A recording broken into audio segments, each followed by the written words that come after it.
everybody? It's John Sports Hunts Collectibles coming at you with a brand new video. How's everyone doing out there today in the YouTube universe?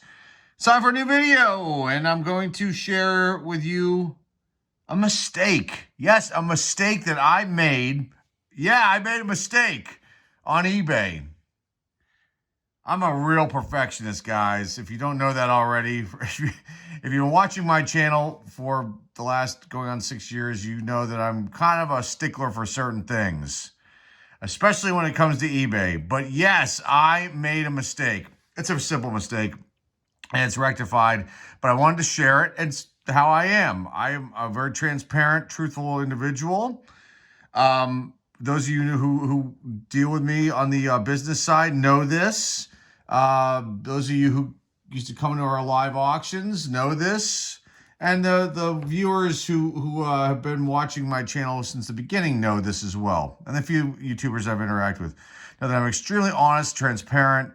I do call people out. I do get loud. I do get vocal. That's just my personality. But I made a mistake, and I'm here to talk about it. So what mistake did I make? Well, a few weeks ago, I actually had a really nice busy weekend on our eBay store. And I mixed up labels on an envelope for two customers. Not a big deal, you say, or maybe it's a big deal, but to me, it's like, I didn't even realize I did it. The way that I do things is when I package up cards in plain white envelopes, which we're going to get into that. Actually, I'm going to package up this one in the video here for this customer. I double check and sometimes even triple check. I put the cards, and we'll do this while I'm doing this. Well, we'll talk about this. I'm gonna put the card together for you. That's actually gonna be going out to this customer. He's a very solid, good customer that's been buying from my eBay store for a while and had come to our live auctions for a while when it was on. Occasionally, well, actually never. This is the first time in 6 years I've actually made a mistake. I got a label switch. For some reason, I put this customer's label, his card's here, on, and he purchased this card here, this Lou Brock, the 1976 Topps Lou Brock card.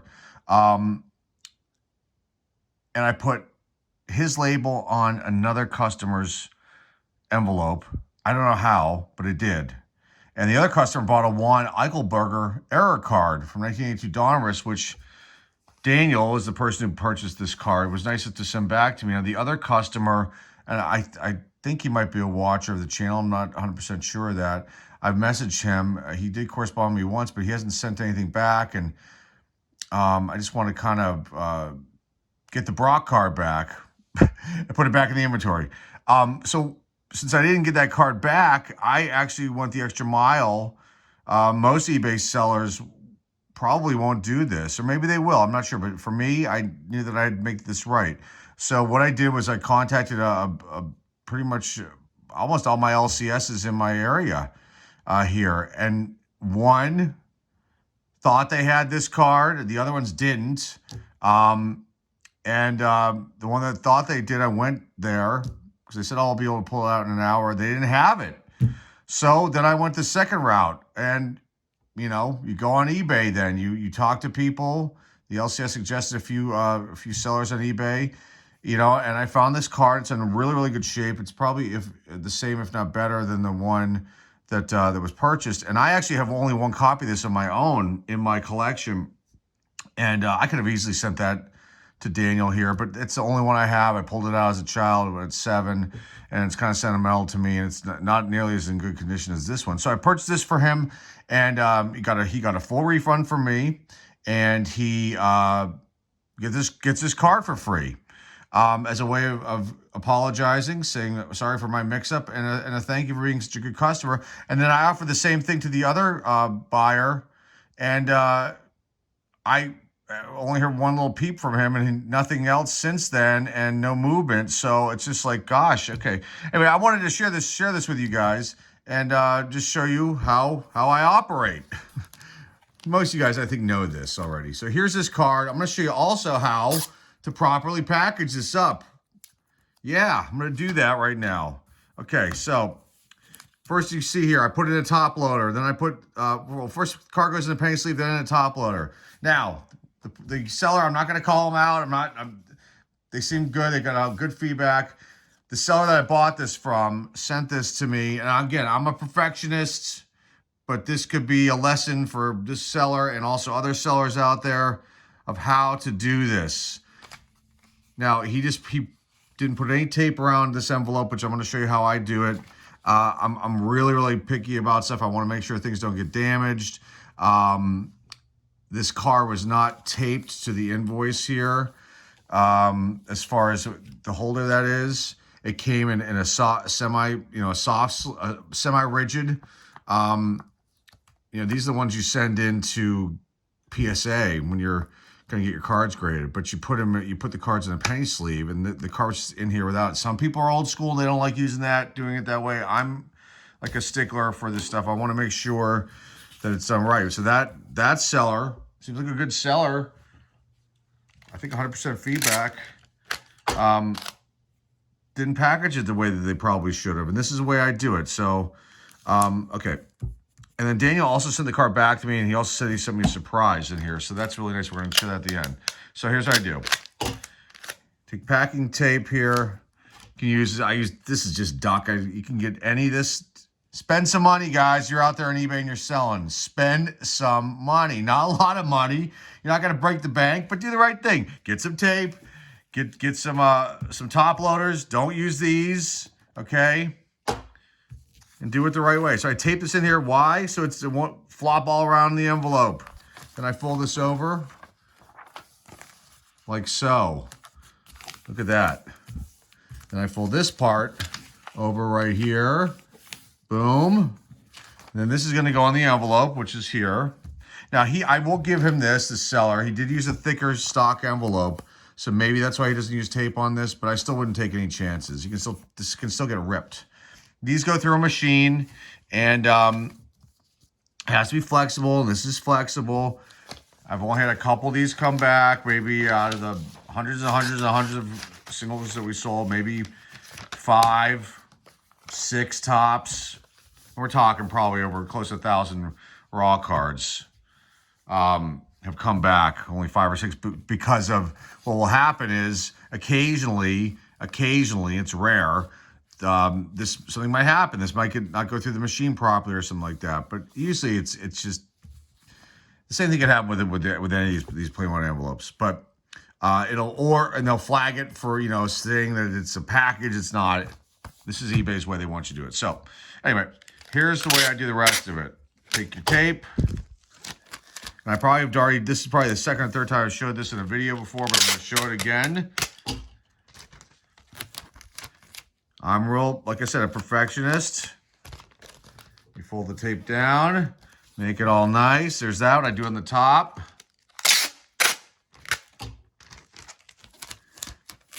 Probably did this one a little bit too long. Hold on a second.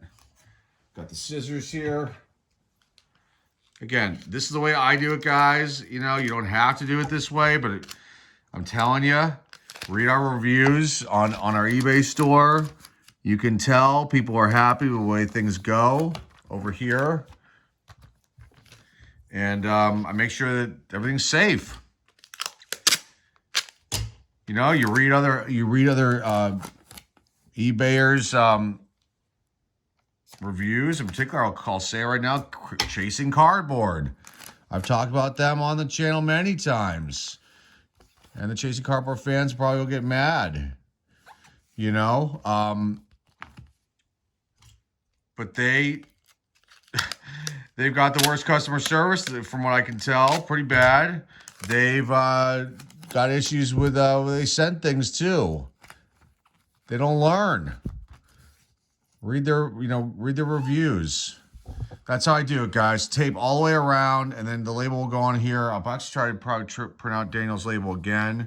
I think you can do that. And that card's going out to him. And free of charge is a way of saying thank you. And being a good customer. So basically, and that story, when I found out about it, was through Daniel. Daniel emailed or messaged me on eBay and told me that this had happened. And I was like, oh my God, it was probably around 11 o'clock at night or 10:30 at night. I was putting the kids to bed.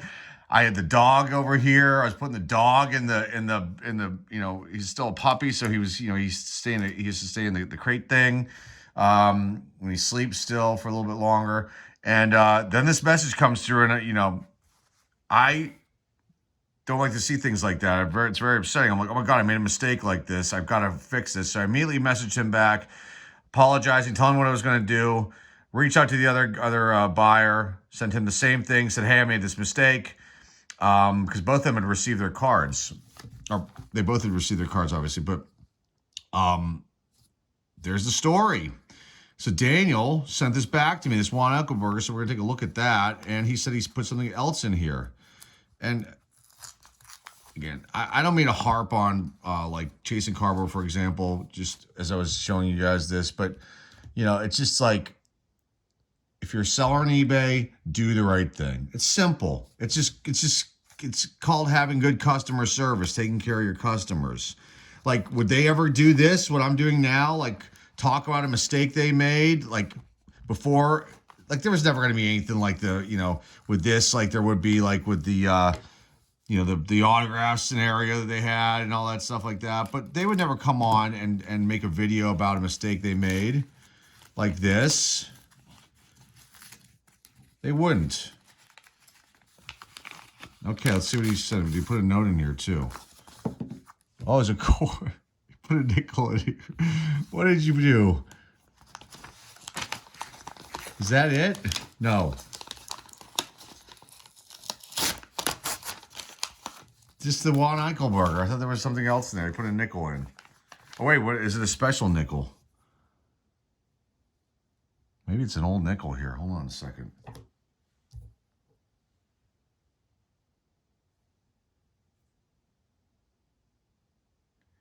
Whoa.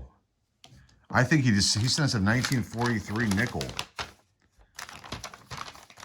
That's pretty cool. There's got to be something special about that. I will message him. Wow. So here's the Eichelberger. Let's take this out of here. But you can see there's the original. I think this is the original tape. No, maybe not. But there's the Eichelberger. So if that seller gets back to me, I will send that back to him. I'll send that to him and give him the full refund like I did for Daniel. But the nickel flew out, so let's just look at this. I wish Daniel would have put a note in here.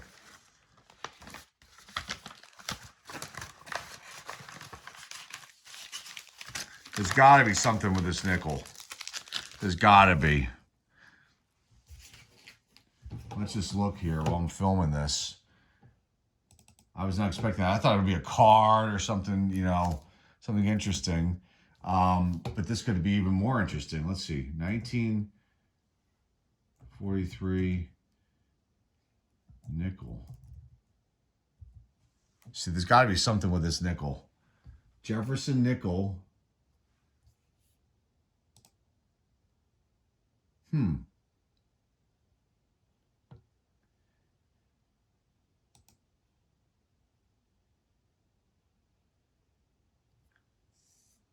Jefferson nickel is a war nickel. Contains a small amount of silver in addition to other alloys. Collectors may desire this coin due to its silver content and historical significance. So there is something with this, and there are two different versions of this, and I'm trying to look at this. 1943 Liberty. Sorry, guys, I'm looking at the magnifying glass. I'm looking to see what they usually have letters on them. And it's really tiny stuff in here on as far as this goes. I'm not a coin guy. My dad's actually a coin guy. This is a P. So this is a P. So you can't really see this here, but there's a little P right there. And let's see. The P.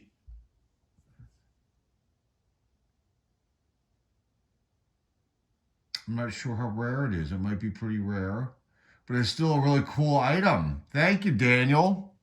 Wasn't expecting that. 1943 nickel, not a baseball card. How about that? Something different. That's very cool. Thank you so much for sending that to me. I greatly appreciate it. This Juan Eichelberger will go to that other seller as soon as he gets back to me, sends me back the Brock card, and then I'll have that Brock card back in my possession. Daniel's got a good Brock card here, though. He got a good one here. Anyway, that's all I wanted to share with you guys today. Remember to like, subscribe, comment down below, share this video with your friends, family, loved ones, or eBay store links down below in the description. And that is all I have for you guys today. Thanks again for stopping by. This is Jordan on Sports Collectible signing off, and hey, I'll see y'all soon. Hey everybody, I'm back. Just want to add this on at the end of our video here. First of all, thank you very much, Daniel, for sending this to me. Again, like I mentioned just minutes ago when I filmed this first portion of the video, it wasn't anything I was expecting. This is actually a really cool item. It's a very historical coin. Now, they made a lot of these. The letter P that's on this coin signifies, excuse me, the where it was made, where it was minted at the Philadelphia Mint. P for Philadelphia. There are two other versions of this, a D version and an S version, which I'm guessing S may be San Francisco and D I'm not sure about. I'm guessing that's what the S stands for. But there are also errors of this 1943 Jefferson nickel as well, and those can be extremely valuable. And this coin, if in pristine condition, this is obviously has some wear, can be upwards worth over $1,000. So, and this one isn't obviously worth that, and I would never expect anyone to send me anything along those lines. But still, a really cool piece with historical significance. And he had also mentioned he's a coin collector, which I'm not, but like I mentioned earlier in the video, that my father collects coins and has a really nice coin collection, and I've never really looked at it. But I called him about this and asked him a few questions, and he knew about this nickel.